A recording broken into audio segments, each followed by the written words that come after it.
দেশবাসীকে আমার তরফ থেকে, বিশেষ করে নতুন প্রজন্মের ছাত্র জনতা যারা ফ্যাসিবাদ বিরোধী আন্দোলনে আংশিক বিজয় অর্জন করেছেন, তাদেরকে আমি অভিনন্দন জানাই, সাথে লাল সালাম জানাচ্ছি।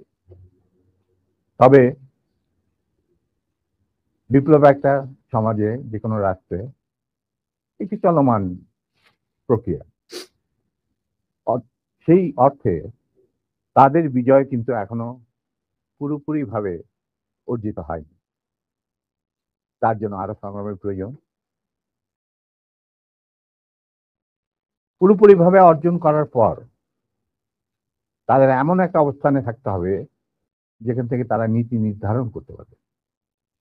তাদের যে ইচ্ছা, চাহিদা, প্রত্যাশা, যার সাথে জনগণের প্রত্যাশা চাহিদা মিল রয়েছে, সেটার বাস্তবায়ন করার দায়িত্বটাও কিন্তু তাদের নিজেদেরই করতে হবে। তাদের দায়িত্ব অন্য কোনো মানুষ এসে করে দেবে না।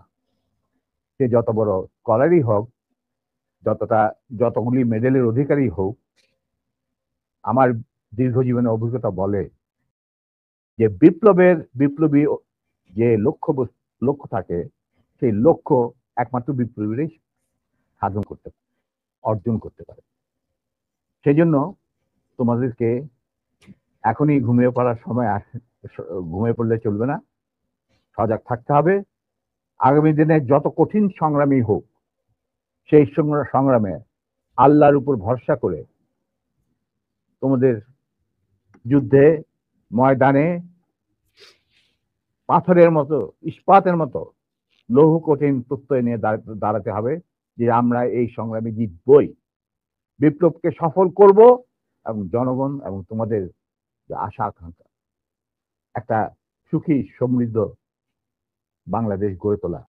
এই ভারতীয় সম্প্রসারণবাদী হিন্দুত্ববাদী ভারত, যার কবজায় আমরা প্রায় চলে গিয়েছি, সেই অবস্থান থেকে সেই ৭১ মতো আরেকটি স্বাধীনতা আমাদের অর্জন করতে হবে। তা না হলে তোমাদের বিপ্লব ব্যর্থতাই পর্যবেসিত।